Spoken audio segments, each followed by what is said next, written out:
Ассалаумағалейкум, құрметті бауырлар. Менде Тибеттің шөп дәрісі бар. Кез келген хронический ауруды қопарып тұрып емдейтін оригинал шөп дәрі бар. Алып ішіңіздер, емі закони. Бауырлар, кез келген Қазақстанның бұрыштарына доставка бар. Әр адам маған өзінің ауруын айтса, сол ауруына қарай шөп дәрі берем.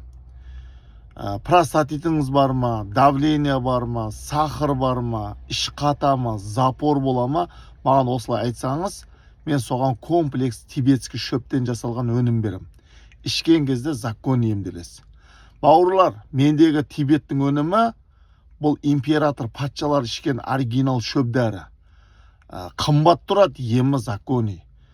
Бауырлар, тікелей звондаңыздар, комментарий оқымаймын, WhatsAppқа қарамаймын.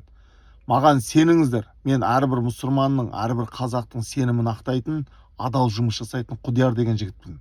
Мен Шымкентте тұрам, Гагарин 24А. Қазақтың жігітімін. Қазаққа жаны ашыр, шындықты сөйлейтін, шыншыл жігітпін. Бауырлар, мен Тибеттің өнімдерін өзім кезінде ауырып, жол апатына түсіп, ішіп емделген екен, мен уверен болып айтам. Кеше бір жиынға барған кезде бір молдеке мені көріп жүрген екен, менімен амандасып отыр. Сен тірлігің өзі дейді, шындық па дейді. Сіздің айтып атқан уағыз насихаттарыңыз бәрі шындық па дедім. Шындық дейді, 100% дейді. Менікі де 100% шындық дедім. Көп адамдар сенбейді, сенбей өзіңіз қиналасыз. Бізде Қазақстанда барлық адам өтірікші емес. Арасында шындықты сөйлейтін шыншыл жігіттер көп. Сеніңіз, сенсеңіз, сеніміңіз ақтаймын. Мың ескенше, мың ойланғанша рисковать етіп, тәуекел етіп, Тибеттің дәрісін алып ішіп көрейік. Алла шипасын берсін. Қорққан адам жетістікке жете алмайды.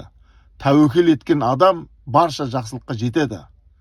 Мен әрбір қазақтың алдап ақысын жемеймін. Аузымда, артымда таза. Алланың разышылығы үшін шындықты сөйлеймін. Сол шындықты сөйлеп жақпай жатырмын. Айтып шындықты жеткізе алмай жатырмын. Менің комментариімді көресіздер, естесіздер.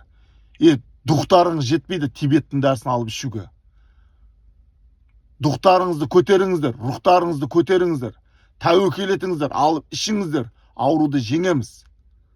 Ақша кетсе кетсін, абырой кетпесін. Дос дұшпанның алдында позор болып, ауырып жатпайық. Рисковать ет, бисмилля деп шығар. Бәрі жақсы болады. Керек болсам тікелей звонда 8776 280 85 85. Мықты болсаң ауруды жеңесін, болмаса жеңілесін.